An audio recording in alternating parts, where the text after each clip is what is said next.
But not like making it happen, but more saying your field or whatever. Now, can you make it happen? That's what I feel. All right. All right, well, good morning, good afternoon, everybody. So today we are going to talk about meshing in ANSYS. So we'll talk about primarily workbench meshing here. So thanks for showing up. Please help yourself with the food. There's a lot of pizza here. And so we'll just get going. Who are we? Ozen Engineering. We are the ANSYS distributor here. We are also a consulting company. We get into a lot of FEA, CFD type of problems. So we are the ANSYS distributor in California, and we provide sales, marketing, training in this class for ANSYS software products.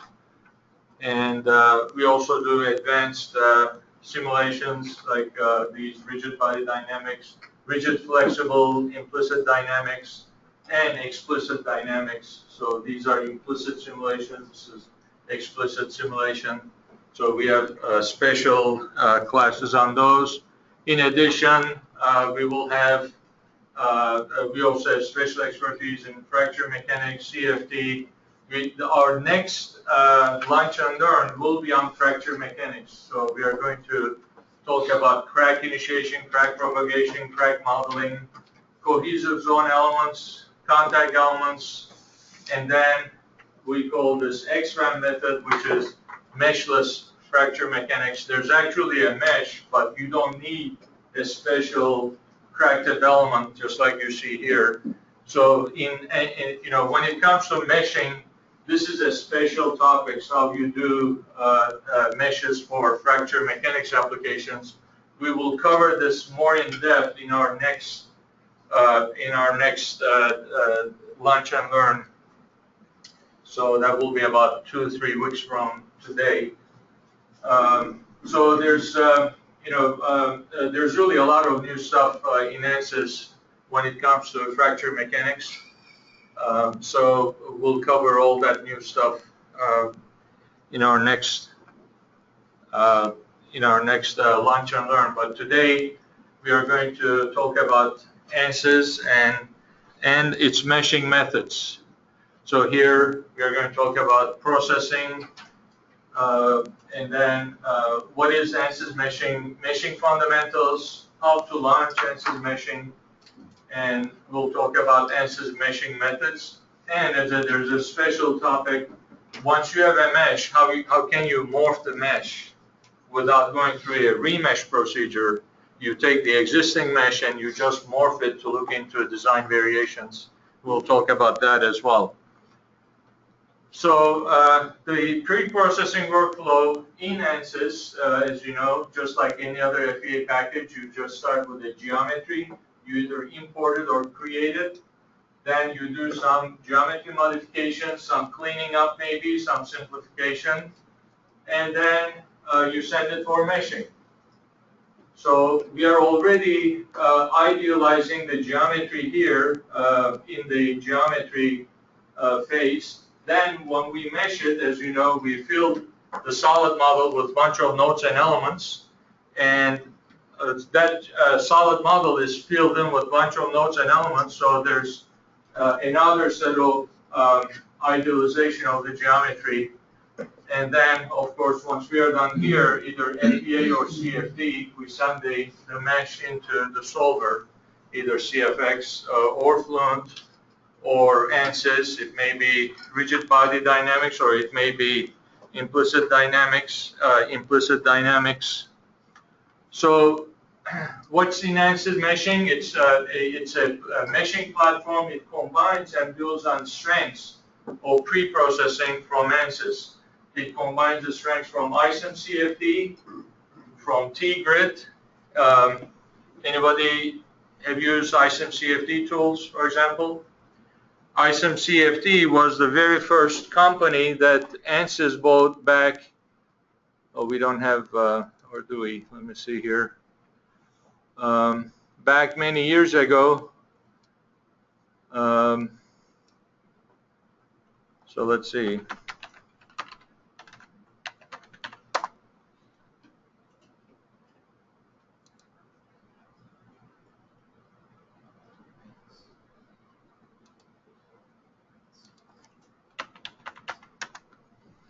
So ANSYS stock is up to $89 today, and this is actually a good day to buy stocks. Maybe yesterday was better, but as you see here, ANSYS stock is supposed to reach $100, not 100 degrees, $100 by the end of the year. As you know, there was a steep dive in the last couple of days. But back in 1999, this is when ANSYS bought this company called ISM CFT. ISM CFT was an independent company in Berkeley and also in Michigan, I believe. They specialize in meshes, especially for CFD applications. So then, you know, ANSYS, the new management at ANSYS, they took a look at the technology and they said the first thing we need is really a good measure. And they bought that company, added it to ANSYS portfolio. And then in 2003, they bought CFX. Then you started seeing a climb in the ANSYS stock, and it's still going up. But the point I'm trying to make is ANSYS, ISM CFT was the very first company that ANSYS acquired. So what's new in 2015, which is right now we are in version 16 of ANSYS. In version 16, do we have the AC on here? Back to 80 degrees. So let's see. What's new in version 16 is that it used to be that you used to buy separate products. You used to buy ISM CFD separately. You used to buy CFX mesh separately, Gambit separately, T-Grid separately. The good news is today you don't have to be that confused.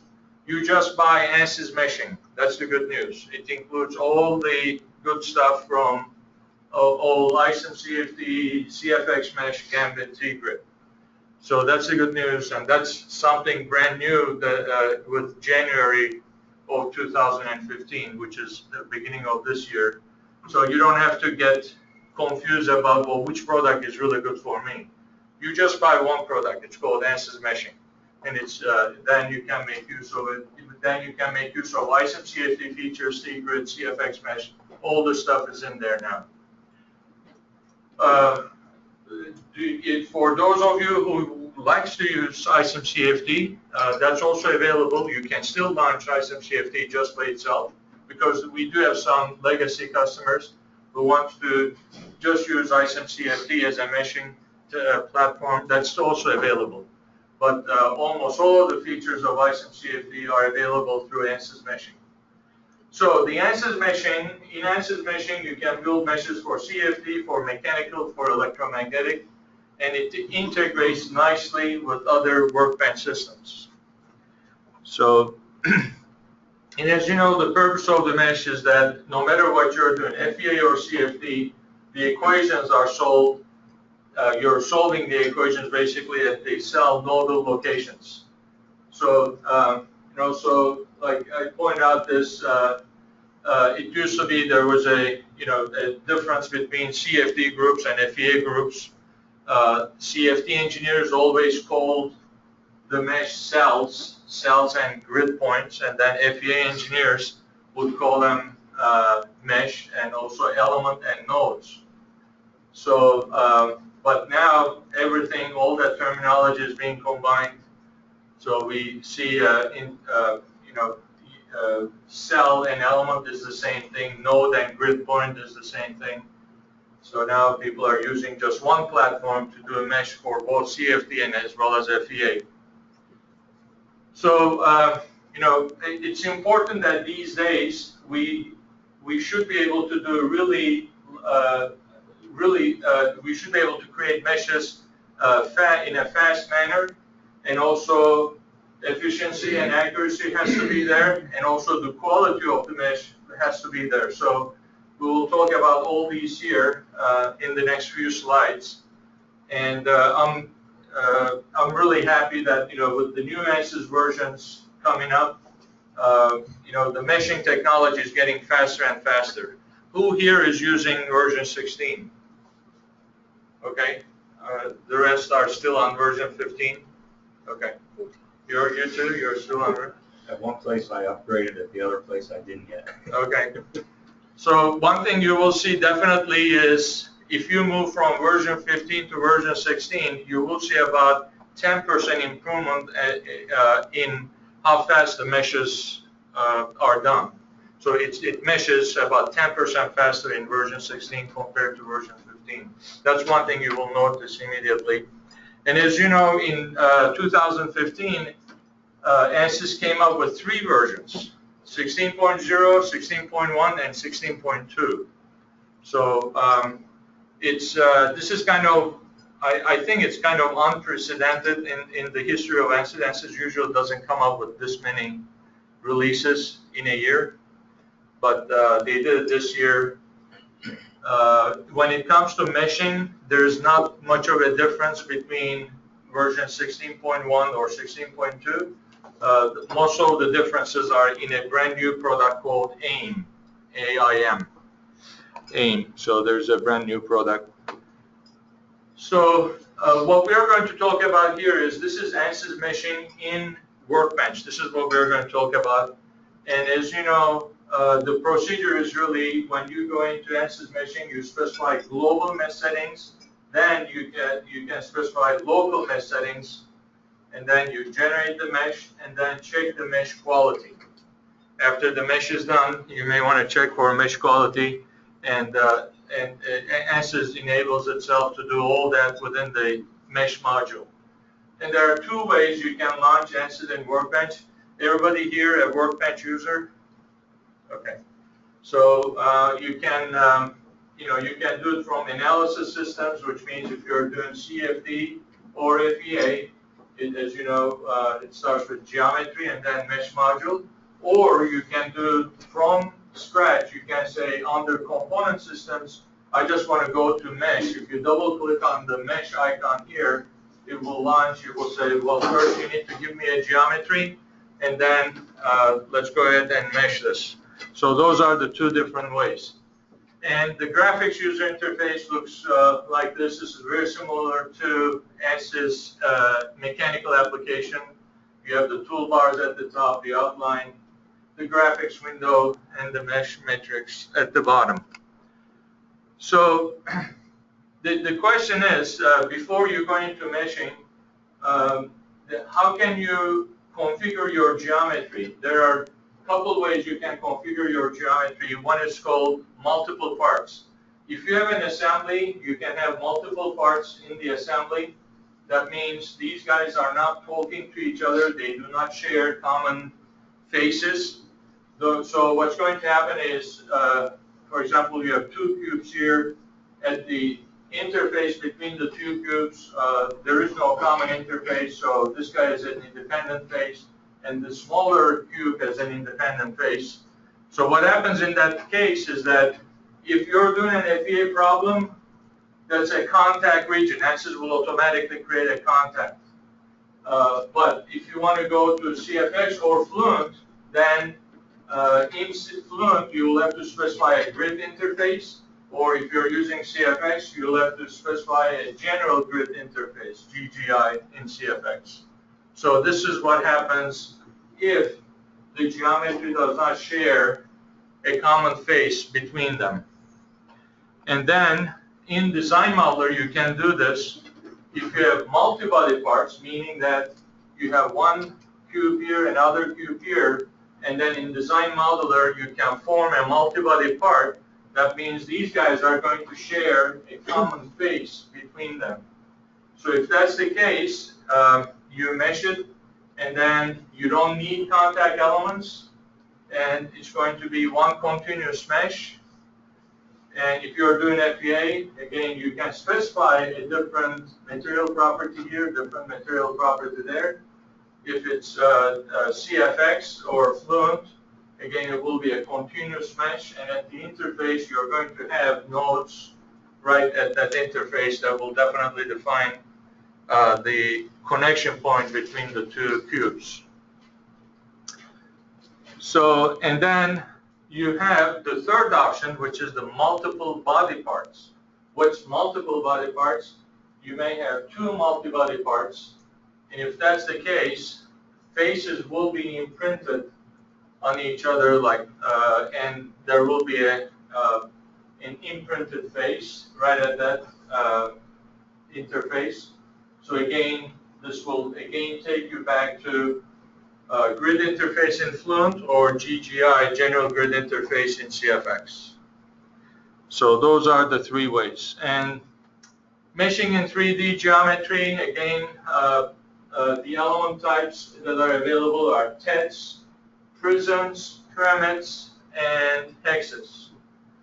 And if you're using tetrahedral meshing method, then it will use TET elements. If you use sweep meshing method, it will use prisms. If you pick multi-zone method, it will be mainly hexes. Hex dominant is not recommended for CFD, especially for CFX. Why? Because CFX doesn't like those pyramid elements, and with hex dominant method, you can get pyramid elements in your mesh.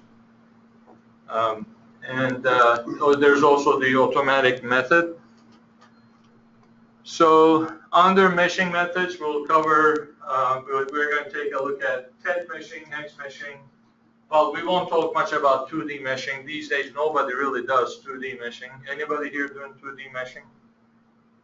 It's like a dying art, right? Yeah, many years ago when I went to school, 2D meshing was it. You didn't do 3D meshing back then. But anyway, so, geometry modification, and then, you have to specify a meshing method. We need to think about, are we going to mesh the geometry with TETs or hexes or a combination? So when it comes to TETs, especially for FEA models, tetrahedral meshing has two options. First one is called patch conforming. The other one is called patch independent. What's the difference between them? The difference between them is that patch conforming has to obey and has to honor all the details in the geometry. As you see here, in this geometry, there are sharp corners, there are edges. So it pays attention to all of them, and you get a mesh. You get a nodal point at every single geometric entity. Whereas patch-independent meshing, as you see on this geometry here, it kind of puts nodes and elements on the surface. It doesn't honor every single line. It doesn't honor every single vertex in the model. It just puts a mesh in there. So that's for fast meshes. Patch independent is really a good method. You just go and it will put a mesh in there. It doesn't have to honor all the edges or the vertices, and you'll get and also it will give you kind of a uniform mesh. Whereas as you see here, patch conforming, it has to honor all the vertices and edges, so you're going to get a non-uniform mesh in that case. So that's patch conforming and patch independent. And as you see here, patch conforming, all the details, all the geometry will be captured. Patch independent details will be kind of ignored. There are other options there for the tetrahedron meshing. The Delanoy mesh, which is the smooth growth rate. As you see inside the structure, there's a nice smooth growth rate. And then there's the oct3 mesh, which is the approximate growth rate. So on the inside of the model, using the step meshing method, you can get two separate meshes as well, depending on which one you would pick. The default, I believe, is the Delanoy mesh, and you will be getting a mesh that looks like that. But if you'd like a more uniform mesh on the inside, you can go with the Oct3 mesh. Then, of course, hex meshing. Hex meshing will end up in reduced element count. And if you're doing a CFD problems, elements aligned in the direction of flow, you may want to use hex meshing there. So hex meshing will require extra time. You need to clean the geometry, and you may have to decompose, meaning that you need to slice the geometry such that when you mesh it, it will automatically give you a nice hex mesh. So it will require some pre-processing time. And if your geometry lends itself to sweep meshing, this is the best one of all because it's very easy, but you need to have a geometry that lends itself to that sweep method. So you can use the sweep method, and you're going to get all hexes. So, but in real life, it's very difficult to get sweep meshes. I mean, it's difficult to get as engineers. We are never given a geometry that's nice sweepable, so we always have to work through the thing. So sweep meshing is also, you can use sweep meshing to sweep in a tangential direction as well. And when you sweep it in tangential direction, you will also get a bunch of hexes in the model. And let's see, now if the geometry is not sweepable, then what you have to do, for example, if you have a T shape just like this here, this is unsweepable, but then you'll have to slice the geometry. And when you slice the geometry, in this case, in one direction like this, in another direction like this, then this T geometry will become, the geometry will become sweepable. Then that means you can fill it with all hexes. But again, that will require some initial pre-processing.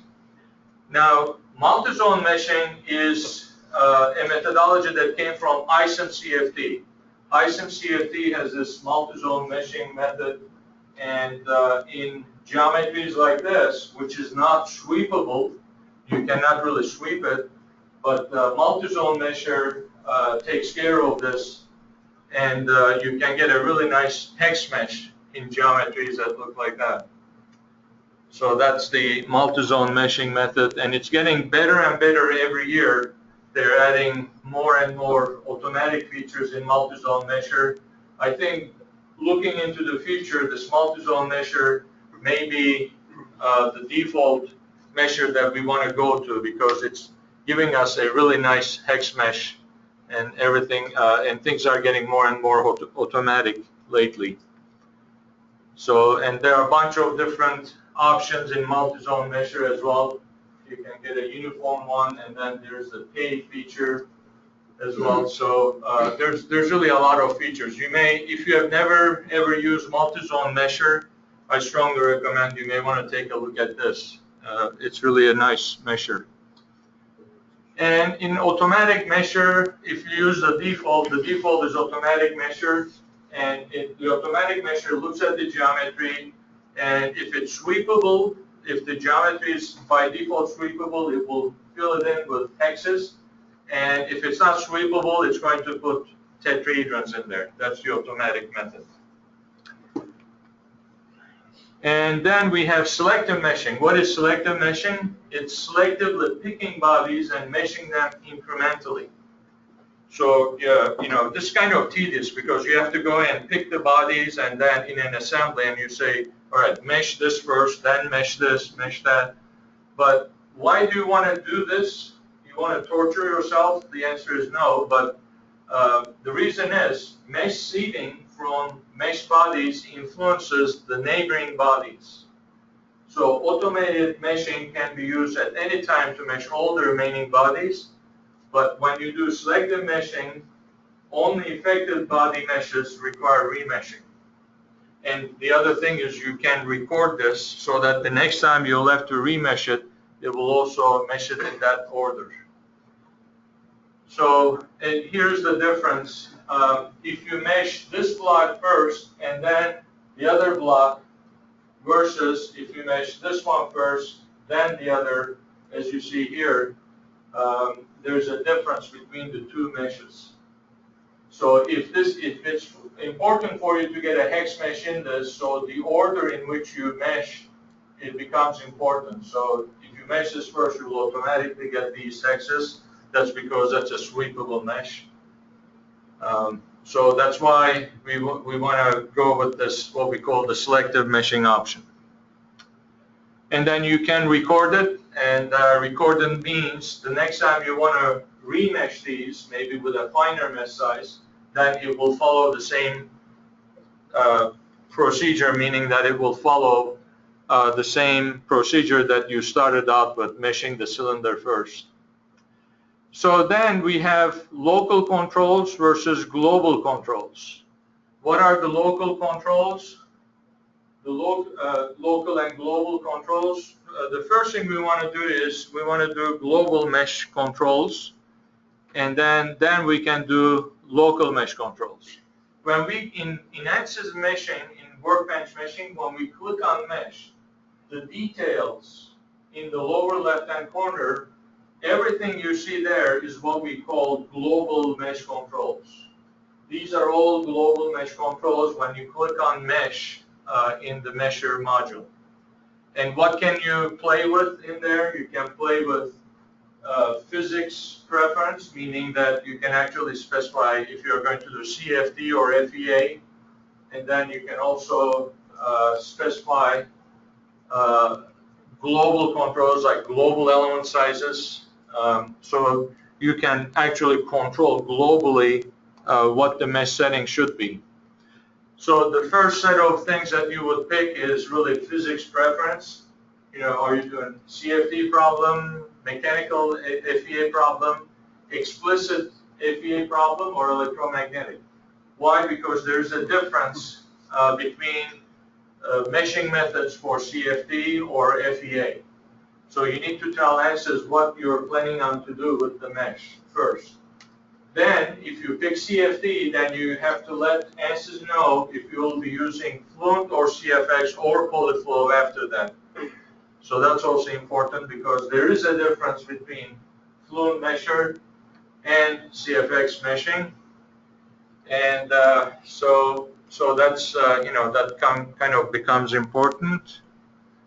And then this feature here, use advanced size function. I really like this feature because this feature, advanced size function, plays a very important role if you have curvatures in your model. Like if you're doing a CFD problem, a shower head problem with a bunch of tiny features, then you should come here and you really turn on this advanced size function option to curvature.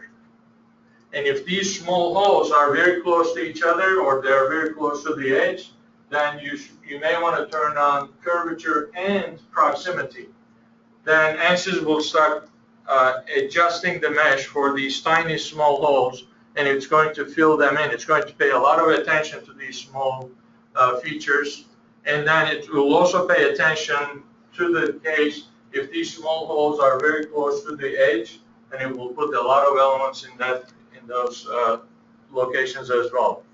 So that's called advanced size function, or in short, ASF. It's really a very good feature in the ANSYS meshing, especially for CFD problems. And here you can see an example. With ASF off, advanced size function off, this is the type of mesh you'll get. With ASF turned on for curvature, as you see this small hole, it's going to pay a lot of attention to that. And then with ASF set to proximity, then it will start filling in this region here, since that small feature is very close to the edges. And also the second region it will pay attention to is there. There's a small feature in the proximity of other features. But if you there's another option here where you can turn on curvature and proximity simultaneously. Then you will get a mesh like this with filling in over there and also filling in the top. So that's also available. So for CFD problems, I would highly recommend using this advanced size function.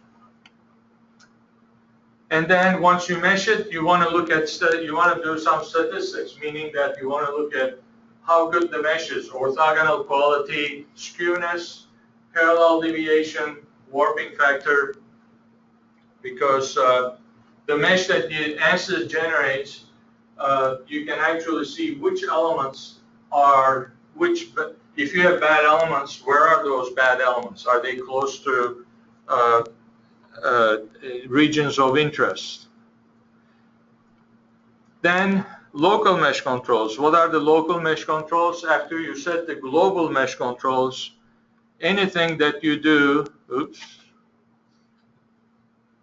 with respect to, I don't know why it does this on this computer every once in a while, but everything that you do after the global mesh controls, you can actually you can specify local mesh controls after that. Okay.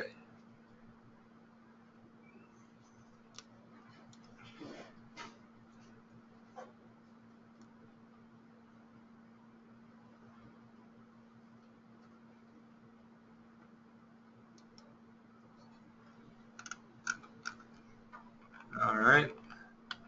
Fast forward to local mesh controls. It's a quick review of what you have done in the past 20 minutes. So, local mesh controls. So after you specify the global mesh controls, you can go in and locally, you can specify sizing locally, contact sizing, refinement locally, matte face meshing locally, match control, pinch, and inflation. All of these are called local mesh controls. And how do you do that? Whenever you insert, you do a right mouse click on the mesh and insert, all of these will appear. So whatever you see on this list, these are all called local mesh controls. These are called local mesh controls.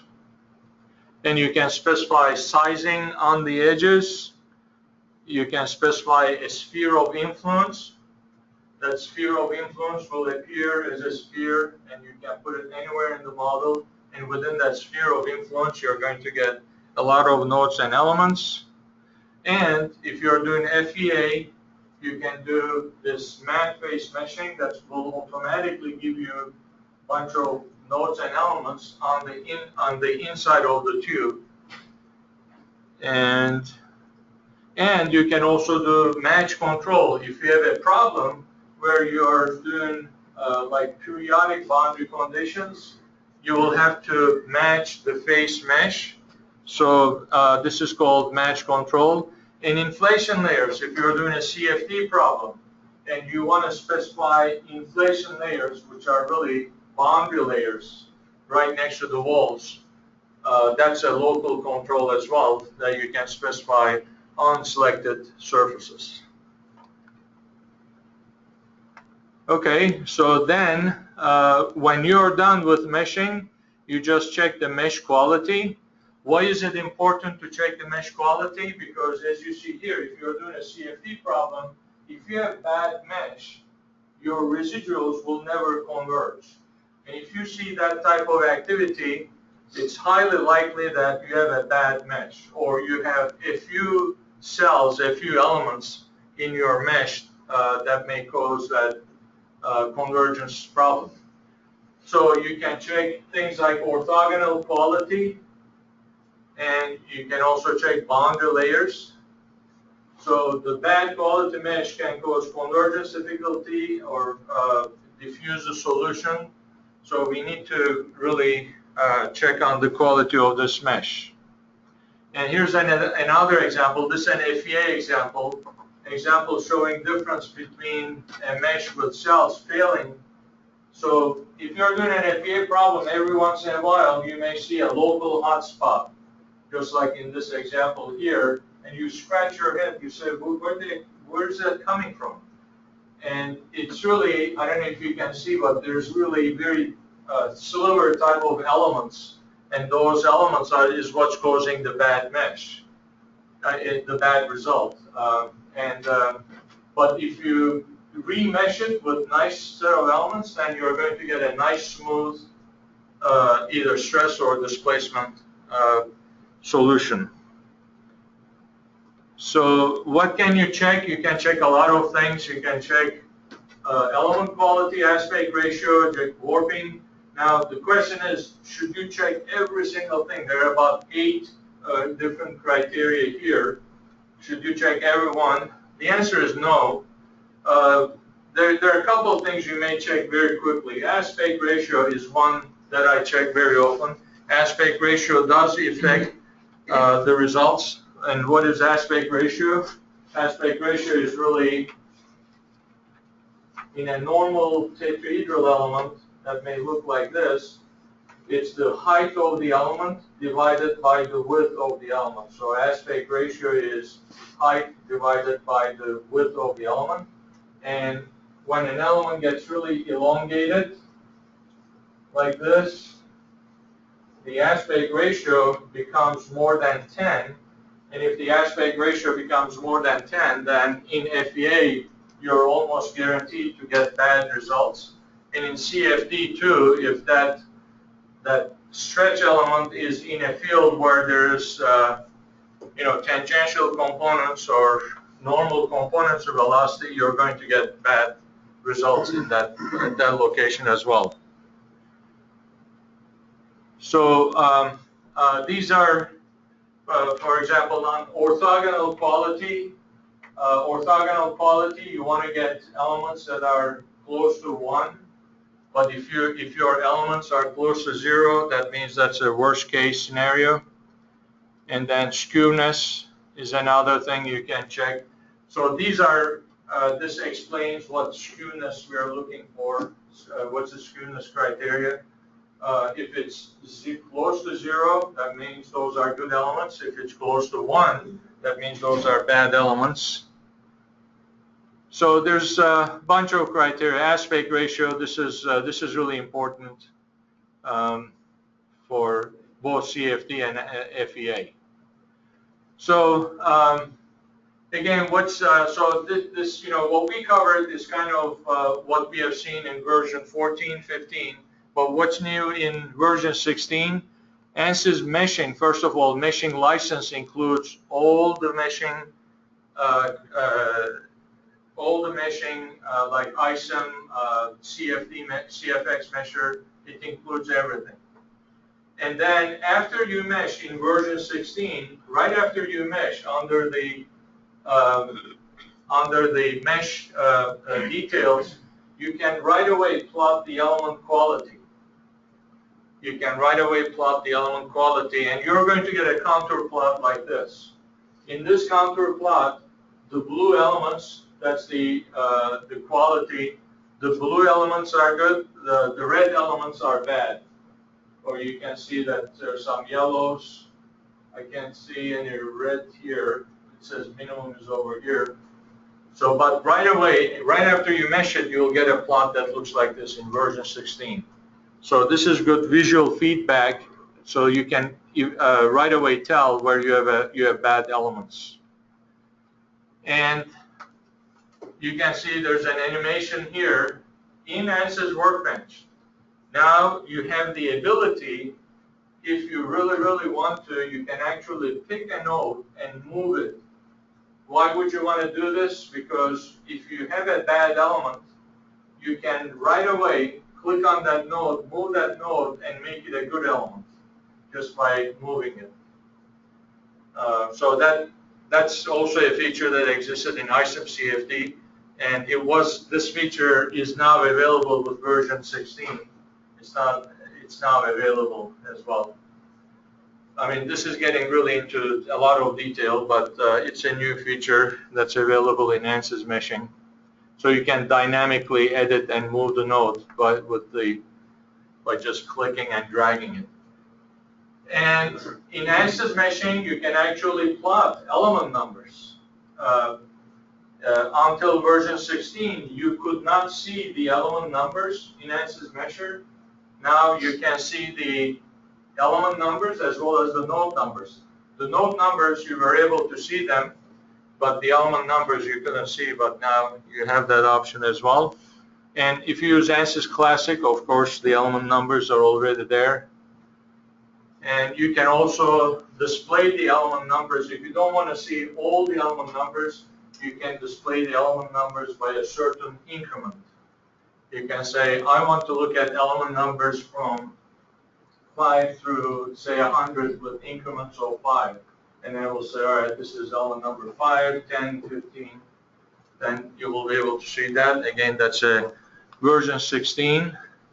If you're doing FEA, in FEA, as you know, if you're using shell elements, you can specify a different thickness for the shell elements. And now you can display the display style. In the display style, you can say, show me the shell thickness.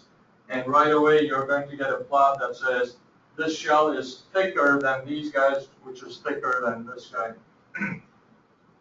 So that's also available. Shell meshing again. The default settings in version 15 versus version 16. You can see that version 16 is giving you a much better looking mesh by default. And then if you're bringing mesh from outside, you can actually, using the mesh connections, there's something called in the mesher, it's new, it's called mesh connections, that will automatically detect, just like contacts. And it's going to adjust the nodes so that you can align these nodes and elements with respect to each other. So the picture up top here, it shows connectivity with disjointed faces. And here, after you say detect these connections, model is going to be properly connected, meaning that the elements on the inside, they will be lined up with these elements and they will be automatically merged. So this is also a feature that existed in ANSYS Classic, but now it's also available in ANSYS Workbench. And node merge operation can also be used to join parts, including mixed topologies, meaning that we can actually include a beam with, and also shells with solid faces.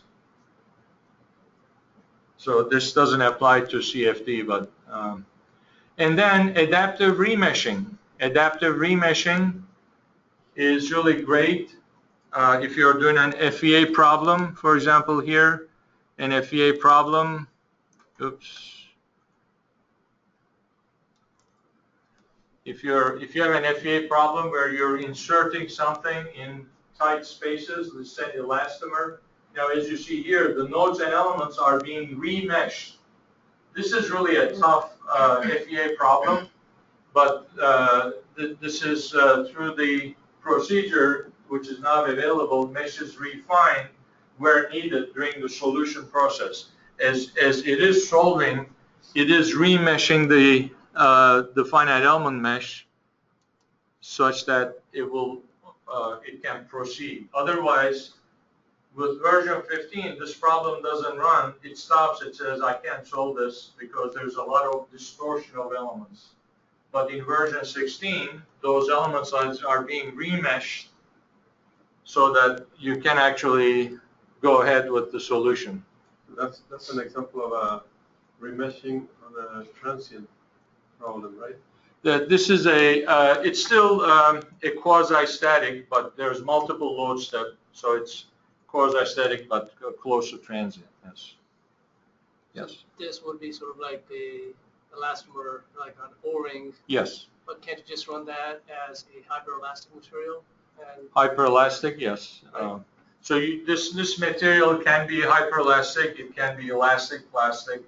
You can specify any type of material down in there. If it is deforming to the level shown here, then it's got to be hyperelastic, right? Yes. But you can do that in 14 by just setting the material property like a hyperelastic, like a Moody Raylan right. model, and then allow it to do that. It doesn't remesh from what I've seen. In version 14, it doesn't remesh. Okay. So if you were trying to solve this in 14, it will probably stop.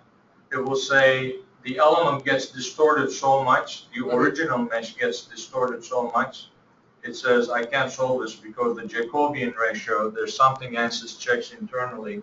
When the element turns inside out, it says Jacobian ratio has gone negative, and it will probably stop in version 14. But if you just have smaller elements in that area, then hopefully it can keep track of the elements. Well, not necessarily. Even with smaller elements, they may push on each other so much that it may still turn negative.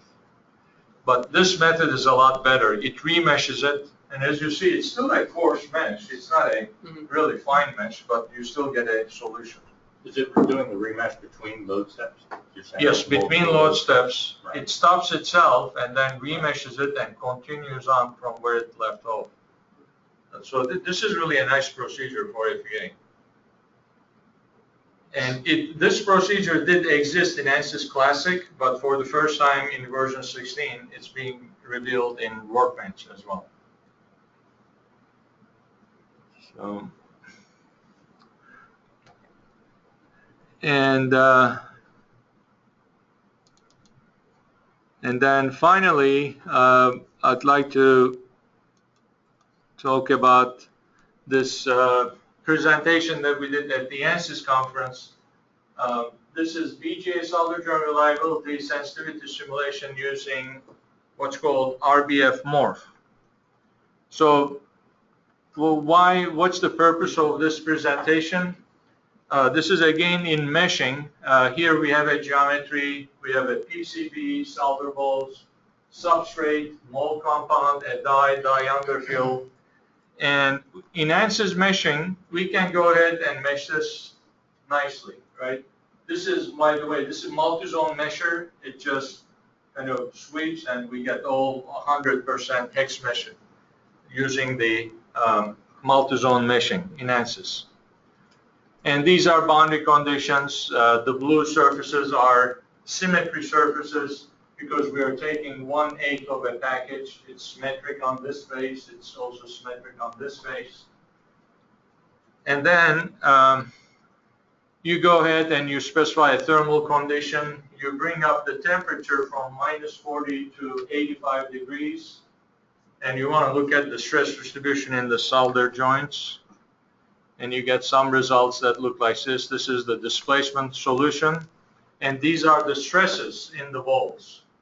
So what happens is when due to shearing, these balls get sheared and you get a lot of stresses in these balls. So what you do is, in problems like this, you want to reduce the stress. You want to reduce the damage done on these balls so that these BGA connections have longer life. So normally, you would specify the ball radius, the bottom radius, the top radius as a parameter in Design Modeler, or you can also use SolidWorks for this. And then what you would do is you create this geometry parametrically, then you mesh it, then you run the simulation, you go back and change the ball size, redo the geometry, redo the mesh, right? This is a typical procedure. And here what we are saying is, let's forget about this. We are not going to recreate the geometry. We already have a mesh. We already do have a mesh. We will just take the current mesh and we are going to morph that mesh. Meaning that we'll pick the nodes and we'll use the same technology that's being used in CFD. This morph meshing, by the way, RBF morph or morphing the mesh, it originated in Fluent. In Fluent, they were looking, especially in these, F1 formula cars. This is a true story. In F1 formula cars, they want to know slight adjustment on these parts. It makes a big difference in the pressure distribution. But you don't want to recreate the geometry just for a slight adjustment. You take the current mesh and you modify, you morph the mesh. Well, it started manually, then they made it automatic. So now this is available in ANSYS meshing. This is called mesh morphing or RBF morph. What does it do? You pick a surface and you say, I want to make that parametric. It automatically takes the current mesh and it adjusts the mesh so that you can extend it. And scaling, you can take the current mesh and just scale it in X and Y directions. So you don't have to remesh it. You can use the current mesh. Same thing, rotation. You take a current mesh and rotate it. And similarly, surface offset. You take the current mesh and just make it larger or make it smaller. And then you want to adjust the side. So as you see, the idea here is, to make these things really take the current mesh, change the bottom radius, the center radius, and the top radius, and don't remesh it. Just use the current mesh and just do a bunch of sensitivity analyses. And you can do this in ANSYS mechanical, and then we start out with the baseline. This is our baseline, and then it turns out after doing like 15 iterations, this is the optimum geometry for these solder joints, meaning that the stress, if I go back, the stress will go down from here to here. Baseline geometry gave us a stress over here, and after 22 iterations, the stress went down, I would say, about 20%. And 20% reduction in stress may equal to 30% improvement in fatigue life. So, but this is very interesting. To be honest, I did not expect to see a geometry like this after the simulations, but that's what it turns out. This is the optimal geometry for this case. Yes? Sorry, is that a static study? This is yes, it's a static analysis. You just bring up the temperature uniformly and you heat it up and you look at the deformation. And what kind of solder? Like eutectic? Eutectic, right, yeah. Like melts at 186 degrees Celsius, or I forget what. Yeah, reflow temperature, I believe 217 degrees centigrade, something like that. So did you have to turn on the creep effects for that material? Not for this case. We just wanted to do this as an example. Oh, okay. But in real life, we do, when we do this, we do viscoplastic simulation. Viscoplasticity, we turn on viscoplasticity, which means we also turn on time effects. Time effects are also turned on because, creep is a function of time and temperature. So this was just a demo case. We wanted to do it really quickly. Oh, okay. But in real life, yeah, I mean, the point I guess you're asking is maybe if we had turned on creep and viscoplasticity, we may get a different shape. Right. Yeah. So this is for static. Yeah, that's a good point. This is just for static. This is what we got. And then, yeah, that's what the stress distribution looks like. So I just wanted to show you this as well because this is also an option that you may want to use. Given the ANSYS meshing technology, you can use RBF morph. If you don't want to remesh the whole thing, then you can use RBF morph just to move the nodes around to look at the the changes. And this also applies in CFD as well as FEA. You can change things around in FEA and CFD. So basically, let me do this over here. Yeah, so that's it. So we're so thanks for your attention. Any questions? I know this is we basically squeezed in the whole ANSYS meshing class in 1 hour. This is the ANSYS meshing class that's squeezed down to 1 hour. I had to take out a lot of workshop problems, a lot of details, but this kind of covers the whole meshing class in 1 hour.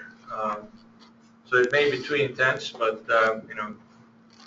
So thanks for coming over here. There's still a lot of pizza. Please help yourself. And I just have one question. Is there anybody interested in a demo license for these machines?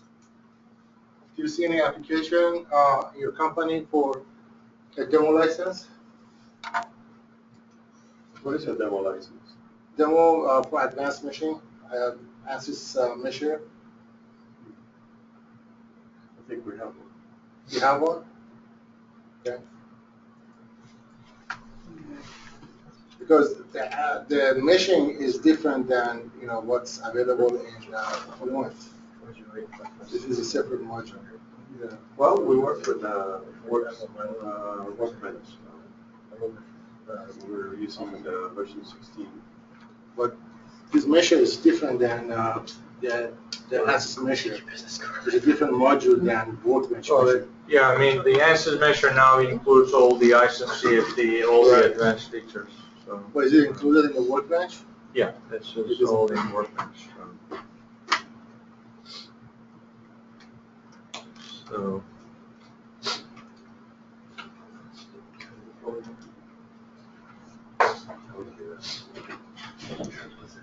yeah, so if you have any questions, we'll be around. You're welcome to stay, ask questions, or discuss. If you have a certain problem you'd like to discuss, we can discuss that as well. But I'll stop the recording here.